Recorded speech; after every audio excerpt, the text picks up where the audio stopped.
आप बताइए क्या क्या हमारी टीम को बताना चाहते हो। हमारी टीम आई है यहाँ पे, क्या बनाया आपने, बताइए। Good afternoon sir. Good afternoon. मैं आपका ध्यान डेमोक्रेसी की तरफ अट्रैक्ट करना चाहती हूँ। Democracy is not a single word. बहुत सारी कंट्रीज है जो खुद को डेमोक्रेटिक डिक्लेयर करती है, जैसे चाइना और पाकिस्तान। ये सूडो डेमोक्रेसी है। सीडो डेमोक्रेसी का मतलब होता है फेक डेमोक्रेसी। यहाँ पर अगर हम पाकिस्तान की बात करें तो वहाँ पे मिलिट्री रूल चलता है, और जो चाइना है वहाँ पे सिंगल पार्टी सिस्टम चलता है।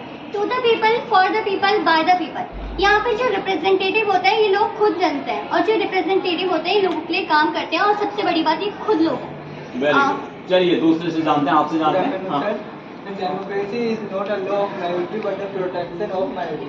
जब मेजोरिटी का जो सब वोट होता है सर, जिसकी मेजोरिटी होती है सब वो जीतते हैं सर, लेकिन प्रोटेक्शन माइनॉरिटी का होता है। प्रोटेक्शन सर माइनॉरिटी और मेजोरिटी सर दोनों का होता है सर।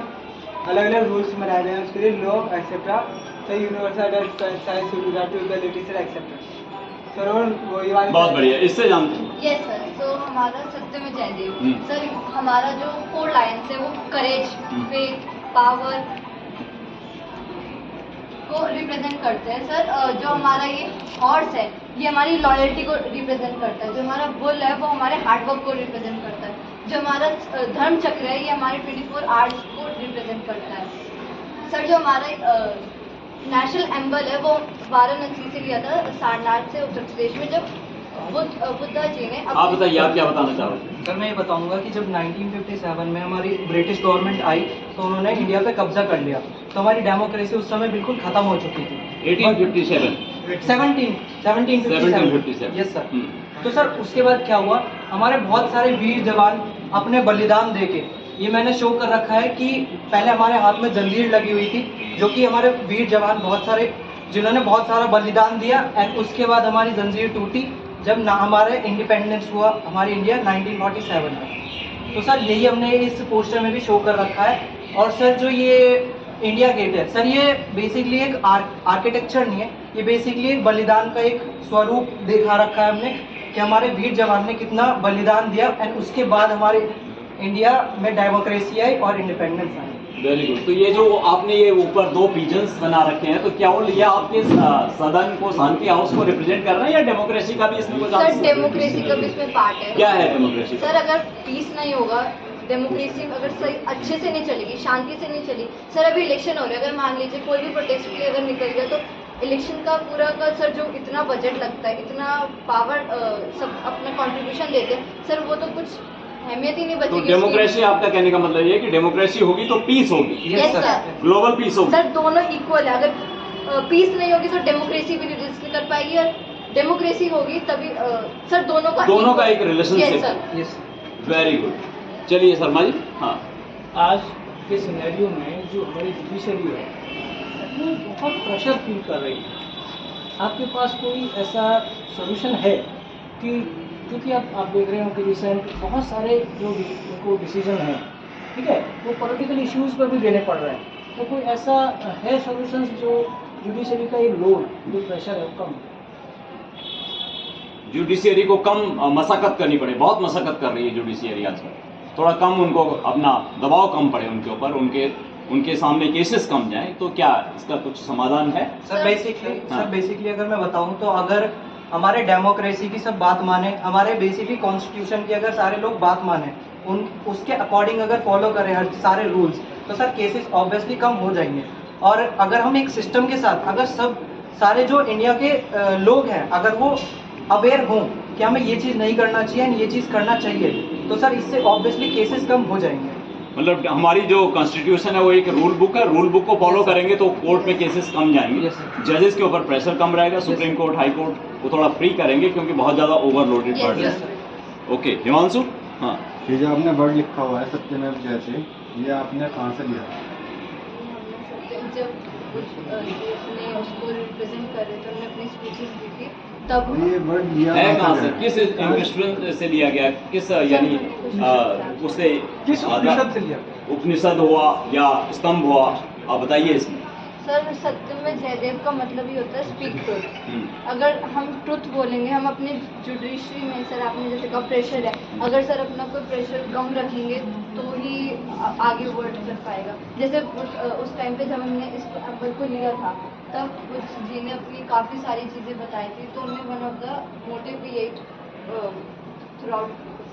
चलिए, और कुछ बताना चाहोगे जो चीज हमने कवर नहीं की या जो आपको लगता है कि आप नहीं बोल पाए उसके बारे में? Yes sir, peace through democracy, unite, survive and empower.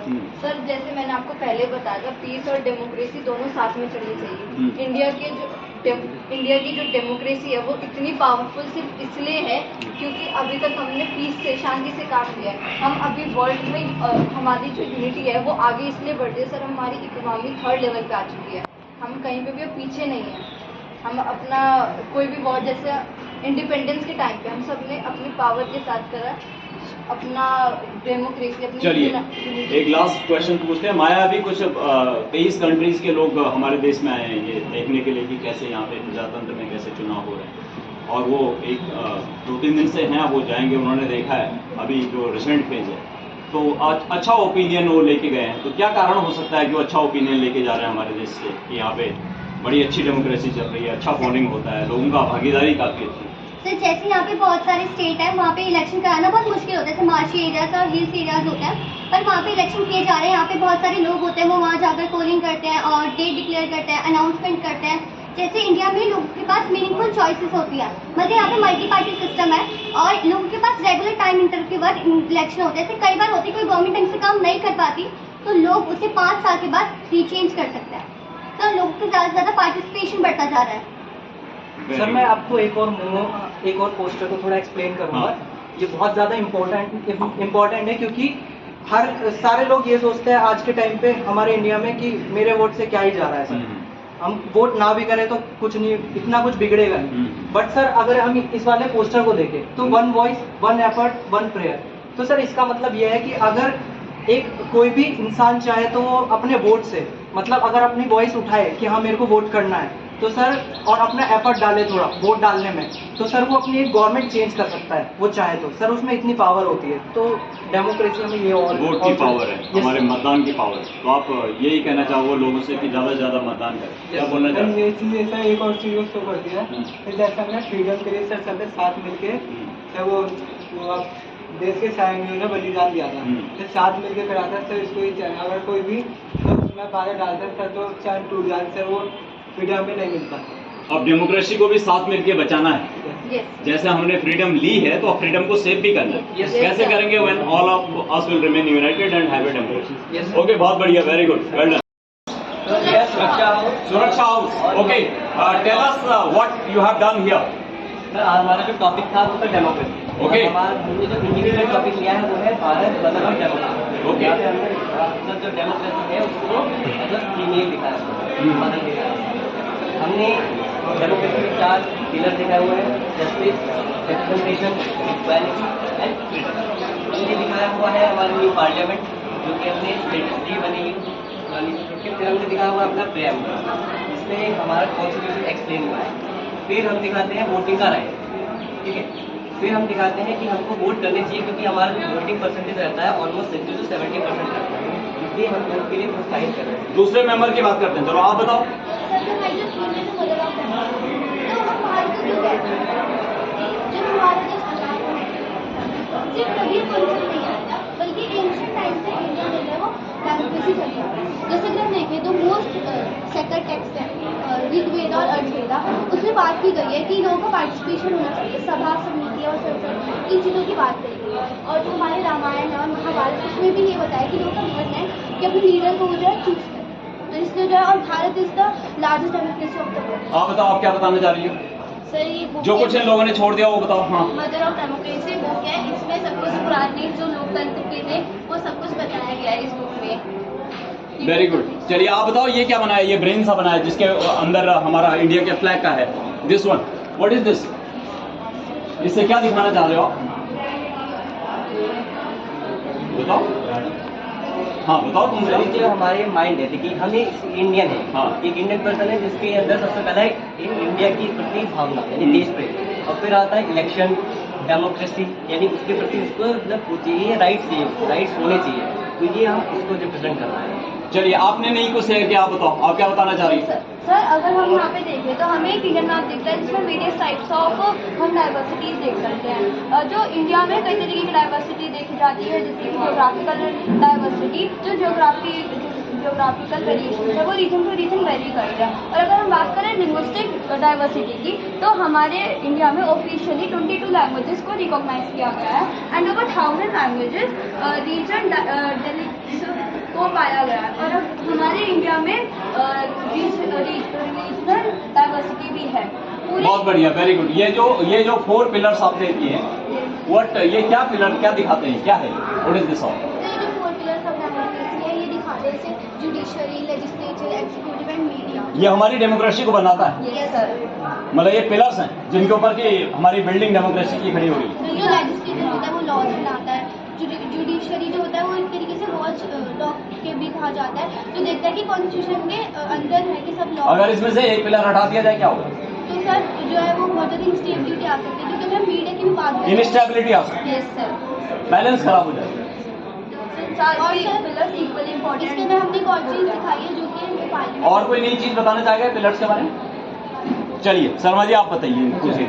बेटा ये बताइए कि जो डेमोक्रेटिक गवर्नमेंट है वो दूसरी जो गवर्नमेंट है, अदर कौन सा गवर्नमेंट है, उससे बेटर क्यों है? सर ये जो डेमोक्रेटिक गवर्नमेंट है, जैसे कि हमने ऊपर दिखाया है, डिक्टेटरशिप से फार बेटर है हमारी डेमोक्रेसी। क्यों? क्योंकि इसमें हम ही गवर्नमेंट को चुनते हैं और वो हमारे लिए ही काम करती है। अगर हमें वो पसंद नहीं आती तो ईच 5 ईयर में हम उसे चेंज कर सकते हैं। अगर हम मोनार्की की बात करें तो फिर वो उसमें सिर्फ एक ही राजा होता है और उस राजा का बेटा ही राजा बनता है। और जबकि डेमोक्रेसी में लोगों ने चुना, पसंद नहीं आया, 5 ईयर के बाद चेंज, इसलिए बेटर रहता है डेमोक्रेसी। हिमांशु, ये जो आपने न्यू पार्लियामेंट का डिजाइन बनाया है, ये पुराने वाले पार्लियामेंट से कैसे डिफरेंट है? कैसे डिफरेंट है? पुराना पार्लियामेंट था वो 1927 ब्रिटिश टाइम पीरियड में बना था, जिन्हें सर एडविन ल्यूटियंस ने बनाया। उसके अंदर क्या था कि ज़्यादा मेंबर्स अकोमोडेट नहीं हो पाते थे, उसकी शिप सर्कल थी और उसके जो स्ट्रक्चर को खतरा था क्योंकि वो अर्थक्वेक रेजिस्टेंट नहीं था। और जो हमारी न्यू पार्लियामेंट है उसे ऐसा बनाया गया जिसका लाइफ स्पैन है मोर देन 150 ईयर्स का। तो किसने डिजाइन किया इसको जिसका आर्किटेक्ट है विमल पटेल है। Very good. कितना टाइम हुआ सीधे सर? हो गया, वेरी गुड, वेल डन, बहुत बढ़िया, ताली बजाएंगे। ओके, चमकदार लग रहा है। चलिए बताइए क्या क्या क्या आपने इसमें? सर फर्स्ट ऑफ ऑल ये हमारे नाम को ही देख लो आप, सद्भावना एक्सप्रेस। ये जो है हमारे इन्फेंट सोर्सेज से अब तक की जर्नी रही है डेमोक्रेसी को लेके। यस, जब से अब तक की डेमोक्रेसी की जर्नी रही है, जो कि अब जाके ये सारे हमारे 3 बॉडीज बनी है, जैसे एग्जीक्यूटिव, लेजिस्लेटिव और जुडिशरी। तो सर इन सबको ये इंट्रोड्यूस करेंगे, ये हमारे टीम मेंबर्स हैं, थोड़े ये एक्सप्लेन करेंगे। करिए, फटाफट कीजिए जल्दी। मेरा नाम वंश है। तो मैं आप सभी को आज ये बताना चाहता हूँ कि भारत जो कि लोकतंत्र की जननी है, इतने बड़े विश्व में भारत एक ऐसा पहला राज्य है जहाँ पर लोकतंत्र की स्थापना हुई थी। भारतवर्ष में लोकतंत्र की स्थापना लिच्छवी नामक गढ़ राज्य में, जो कि आज के समय में बिहार में स्थित है, उस जगह पर स्थापना हुई थी लोकतंत्र। आगे आप क्या बताना चाहोगे? आप भी कुछ बताओ अपने डिस्प्ले के बारे में। यस, हाँ बताइए। यस सर, आप जैसे कि देख रहे हैं ये हमारा एक स्क्रिप्ट है, इसमें हमने एक श्लोक लिखा हुआ है, ये अग्नि का श्लोक है। ये अग्नि को मतलब अग्नि को दिखाता है। तो अग्नि सबसे पहला आविष्कार हमारा अग्नि है। तो अग्नि सभी लोगों को मिलाती है, सभी को मिलाती है अग्नि। तो इसमें आप सबसे पहले ये देखेंगे ये लिच्छवी राज्य, जैसे कि इन्होंने बताया लिच्छवी में सबसे पहले लोकतंत्र की स्टार्टिंग हुई थी। उसके बाद ये हमारे सिख गुरु आ गए हैं। सिख गुरु मतलब सबको ये बताना चाहते हैं कि जो सभी लोग हैं वो सब समान है, किसी में कोई भेदभाव नहीं है, सभी के साथ निष्पक्ष फैसला होना चाहिए। और अब ये हमारी मेरू, उत्तर मेरू अभिलेख है, ये तमिलनाडु में स्थित है। ये चलो इनसे पूछते हैं। इकरा आप क्या बताना चाह रही है, बताओ। सर जैसे कि हमारा जो टॉपिक है वो है India the mother of democracy, और संस्कृत में हम कह सकते हैं भारतम लोकतंत्र से जननी। मतलब कि हमें ये बताना है कि जो लोकतंत्र है उसका जो एक्चुअल में जो जननी है, जो माँ है, वो भारत है। और इसका सबसे बड़ा उदाहरण हमें महाभारत में देखने को मिलता है, जिसमें भरत ने अपनी प्रजा में से, लोगों में से अपना उत्तराधिकारी को चुना था।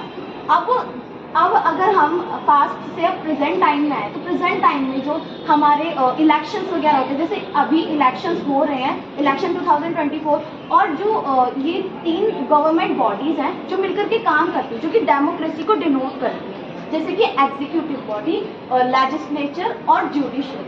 तो जो लॉ मेकिंग होती है वो जो लेजिस्लेचर होता है वो लॉ मेकिंग करता है, फिर उसके बाद जो एग्जीक्यूटिव होती है वो उसे एग्जीक्यूट करता है, यानी कि मंजूरी देती है। चलिए इनसे जानते हैं ये क्या बताना चाह रही है, बताइए। हाँ सर, इस पिक्चर में जो है सिर्फ ये बताना चाह रहे हैं कि सभी के साथ जो है निष्पक्ष फैसला हो और सभी को समानता मिले और सभी स्वतंत्रता से जिए, किसी के भी साथ जो भेदभाव ना हो। और वो हमारे डेमोक्रेसी के मेन सिद्धांत हैं, मूल्य हैं, ये आप मानते हैं।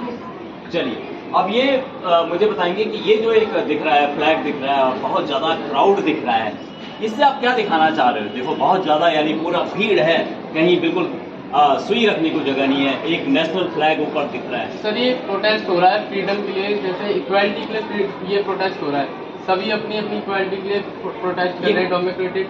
ये कब का प्रोटेस्ट है ये? सर ये ज़्यादा फास्ट का नहीं है, ये 2015 अप्रोक्स का प्रोटेस्ट है जो। तो ये किस्म से प्रोटेस्ट है? हाँ सर ये प्रोटेस्ट है। तो प्रोटेस्ट भी डेमोक्रेसी का पार्ट है? यस सर, डेमोक्रेटिक, हर किसी को इक्वालिटी मिलनी चाहिए, किसी भी टाइप में वो नहीं होना चाहिए, मतलब नहीं होना चाहिए। हर विचारधारा को अपने बात रखने का या अपने डिमांड रखने का, अपनी चीज़ों को सामने रखने का एक अधिकार है। चलिए Sharma ji. Here you see our great politicians. Can you recognize them? आपने यहाँ पिक लगाई है, क्या इनके नाम बता सकते हो जो आप इन पिक्चर में इनको देख रहे हैं? बताइए। अब कुछ तो आप जानती होंगे। सर ये है डॉक्टर भीमराव अम्बेडकर, इन्हें हमारे संविधान का जनक भी कहा जाता है। और ये है लाल बहादुर शास्त्री और जवाहरलाल नेहरू, ये हैं। और ये सरदार वल्लभ भाई पटेल है। सरदार वल्लभ भाई पटेल। और दूसरे कौन? सर ये इनका नाम नहीं, जिन्होंने गॉगल्स पहना है ब्लैक। यस सर, ये जिन्ना है। अच्छा अच्छा, वेरी गुड। मैं बताता हूँ बेटा आपको, ये हमारे फर्स्ट जो एजुकेशन मिनिस्टर थे, ठीक है, मौलाना अब्दुल कलाम आज़ाद, ठीक बताया आपने, डॉक्टर भीमराव अम्बेडकर, श्री राजगोपालाचारी, सरदार वल्लभ भाई पटेल, पंडित जवाहरलाल नेहरू, और ये हमारे प्रथम राष्ट्रपति डॉक्टर राजेंद्र प्रसाद। चलिए हिमांशु, आप पूछे इनसे बच्चों से कुछ। जो आपने यहाँ पोस्टर लगा रखा है इलेक्शन 2024 का, इसमें आपको पता है कितनी सीट्स के लिए हम वोट कर रहे हैं? सर सबसे पहले तो इस बार लोकसभा के जो इलेक्शंस हो रहे हैं ये 18th वाला है, तो इसमें 543 सीट्स है और 2 नॉमिनेट्स हैं, और सर 543 सीट्स के लिए हम इलेक्शन। और सबसे ज़्यादा किस स्टेट के पास हमारी लोकसभा सीट थी? Sir UP. चलिए टाइम कितना हो रहा है अभी टाइम? चलिए अभी आपके पास टाइम है।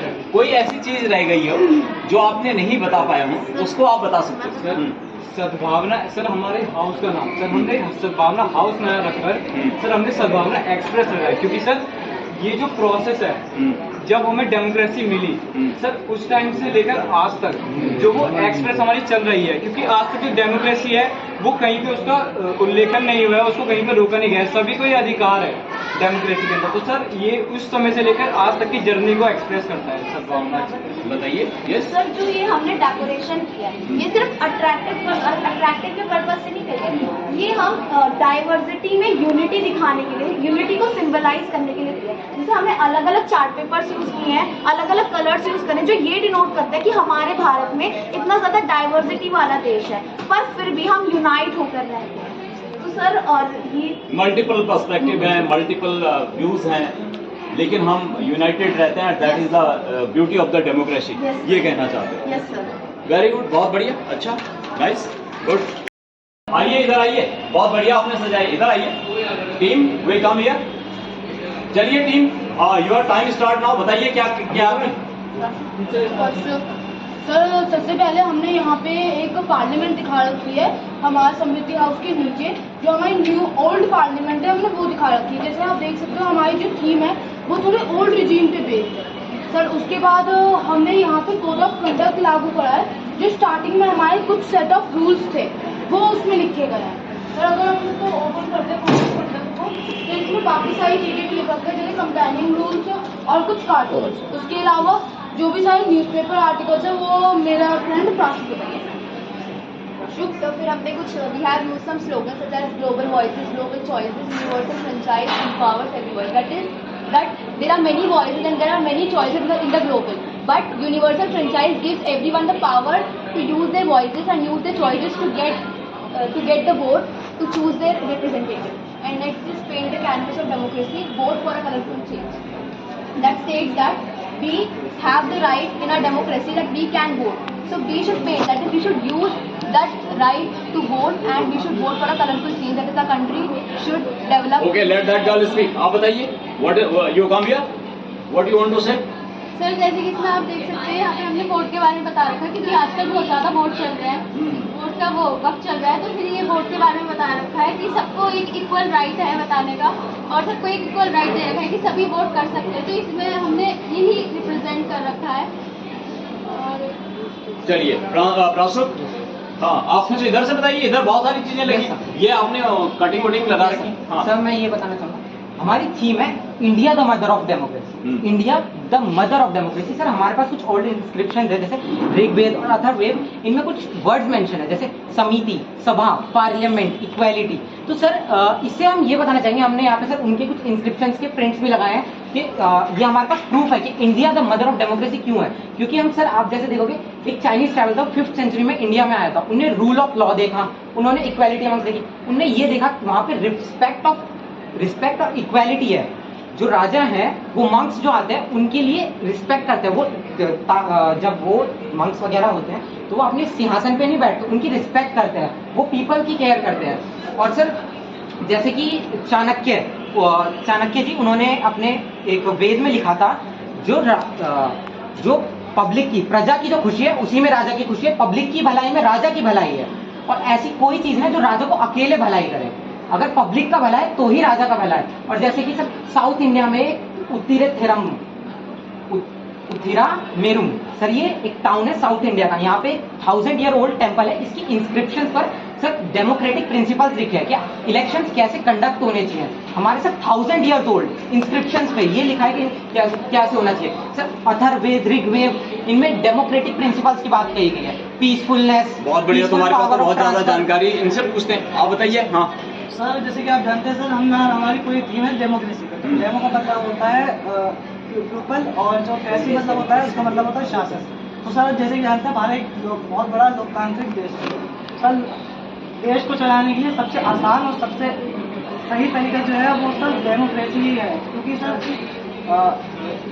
डेमोक्रेसी सर देश को चलाने का सबसे अच्छा एक वे है। तो क्योंकि सर इसमें सबसे आसान होता है, और जो बंदे इलिटरेट होते हैं, जो पढ़े लिखे सकते हैं, तो सर उनको बताने में, उनको समझाने में सर बहुत बड़ी आसानी होती है। चलिए बहुत बढ़िया। ये जो हमने ये लगाए हैं इंडियन एक्सप्रेस के, हमने पुराने न्यूज़पेपर्स के कुछ कटिंग्स लगाई हैं आपने, what it is trying to demonstrate, ये क्या दिखाना चाह रहे हैं, क्यों लगाई आपने ये आपने लगाई है, 2 यहाँ लगी, 2 वहाँ लगी, क्या दिखाना चाह रहे हैं बताइए। यस सर इसमें हम काफ़ी चीज़ें दिखाना चाह रहे हैं इन कटआउट में। सबसे पहले जो आप वहाँ के 2 कटआउट देख सकते हैं, तो सर उसमें सबसे पहले तो ये दिखाया जा रहा है जैसे इंदिरा गांधी और जो हमारी फर्स्ट डेमोक्रेटिक पॉलिटिक्स और डेमोक्रेसी चल रही थी उसके बारे में बताया गया है। अगर आप उसको थोड़ा रीड करोगे तो उसमें दिखाया जाएगा लोग कौन कौन से मतलब क्या क्या प्रचार कर रहे हैं और कैसे कैसे अपने वोट गेन करने की कोशिश कर रहे हैं सर। और सेकंड में ये दिखाया गया है जैसे इंडिया जो है वो बहुत ज़्यादा मतलब डिवोटेड है हमारी पॉलिटिक्स के लिए। लोग उसको एक एज ए कल्चर लेते हैं और मतलब उसको कोशिश करते हैं कि ज़्यादा से ज़्यादा ही लोग उसको करें। तो हम इसमें दिखाया जा रहा है कि पहले जो लोग थे वो बहुत ज़्यादा वोटिंग में अपना दिमाग लगाते थे और ऐसे नहीं थे, बायर्स नहीं थे और अपना वोट दे देते हैवी अमाउंट में। तो सर इन दोनों कटआउट्स में ये बताया गया है और बाकी कुछ पॉलिटिकल लीडर्स के बारे में बताया गया है। Very good. चलिए शर्मा जी आप बताइए इनको कुछ पूछिए। जैसे अभी सर ने जो क्वेश्चन किया कि 4 पिलर्स हैं डेमोक्रेसी के, ठीक है, media is a 4th pillar consider, ठीक है, but today's public opinion is split about the media. Can you explain about it? Media split हो रखी है, पब्लिक ओपिनियन स्प्लिट हो रखा है, डिफरेंट मतलब different views, different perspectives media के ऊपर ज्यादा हो रही है कि whether the media is playing constructive role. Yes sir मैं आपको ये बताना चाह रहा हूँ, हमारे देश में एक पहली बात तो सबसे बड़ा लोकतांत्रिक देश ही यही है, तो इसमें ये होता है डाउटफुलनेस की, वो होता है कि एक डाउट होता है हर किसी में कि क्या वो सही कर रहे हैं या नहीं। ऐसे ही एक मीडिया एक फोर्थ पिलर है और सबसे बड़ा पिलर है, जो अगर मीडिया चाहे तो किसी भी एक पार्टी को गिरा भी सकती है और उठा भी सकती है। तो सर ऐसी जो मीडिया है, लोग उसको एक ऐसे दिशा में देखते हैं कि वो हमें ऑलमोस्ट बाकी सारी चीजें सही बता रही होती हैं, पर सर काफी टाइम ये होता है मीडिया मतलब आउटप्ले कर जाती है और मतलब लोगों को ऐसा लगता है कि मीडिया एक ट्रुथफुल नहीं है, तो इसकी वजह से एक डाउटफुलनेस डेमोक्रेसी में मीडिया का बहुत बड़ा रोल है। यस सर, बहुत वेरी गुड हिमांशु। ये जो आपने इलेक्शन कमीशन लिख रखा है यहाँ पे, तो आप बता सकते हैं कि लोकसभा में कितने फेजेस में चुनाव हो रहे हैं? कितने फेजेस में चुनाव हो रहा है अभी जो हमारा करंट चल रहा है?